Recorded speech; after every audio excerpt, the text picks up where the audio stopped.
పల్నాడు జిల్లా వినుకొండ తహసీల్దార్ కార్యాలయం వద్ద సిపిఐ నాయకులు నిరసనకు దిగారు. ఇల్లు లేని ప్రతి పేదవాడికి గ్రామీణ ప్రాంతాల్లో 3 సెంట్లు, పట్టణాల్లో 2 సెంట్ల స్థలం కేటాయించాలని డిమాండ్ చేశారు. బడా పారిశ్రామికవేత్తలకు అతి తక్కువ ధరకే భూములిచ్చే ప్రభుత్వం పేదలకు ఎందుకు ఇవ్వటం లేదని సిపిఐ జాతీయ కార్యవర్గ సభ్యురాలు అక్కినేని వనజ ప్రశ్నించారు. ఇంటి నిర్మాణ ఆర్థిక సాయాన్ని 5 లక్షలకు పెంచాలని, పూర్తయిన టిట్కో ఇళ్లను వెంటనే పంపిణీ చేయాలని కోరారు. అనంతరం తమ డిమాండ్లతో కూడిన ఆర్జీని తహసీల్దార్ కు అందజేశారు.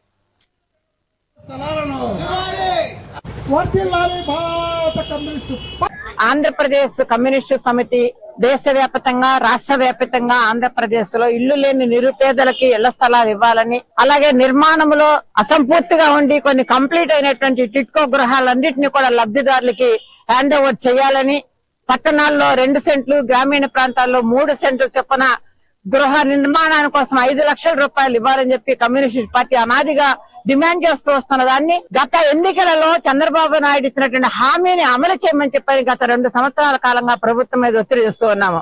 ఈ రోజున రాష్ట్రంలో 78 సంవత్సరాలు పూర్తయి 79 సంవత్సరాలు ఆగస్టు 15 జరుపుకున్నాము. కానీ ఈనాటికి కూడా ఇళ్లు లేనటువంటి నిరుపేదలు ఉండటం అనేది, కనీసమైనటువంటి మౌలిక సౌకర్యాలు లేకుండా ఉండటం అనేది ఈ దేశ రాష్ట్ర ప్రజల యొక్క దౌర్భాగ్యము. పేదరికము ఏ రకంగా ఉందో ఈ రోజున లక్షలాది మంది ఆ అప్లికేషన్స్ పెట్టుకుంటే మనకు అర్థమవుతోంది. గతంలో జగన్మోహన్ రెడ్డి దాదాపుగా 30 లక్షల పైగా మేము ఆ ఇళ్ల స్థలాలు ఇచ్చామని చెప్పారు. ఆ 30 లక్షల మంది ఇళ్ల స్థలాలు ఎక్కడిచ్చారు? వాళ్ళకి నిజంగానే వాళ్ళకి నివాసయోగ్యంగా ఉంటే మళ్ళా తిరిగి లక్షలాది మంది ఇళ్ల స్థలాల కోసం ఎందుకు వస్తున్నారు?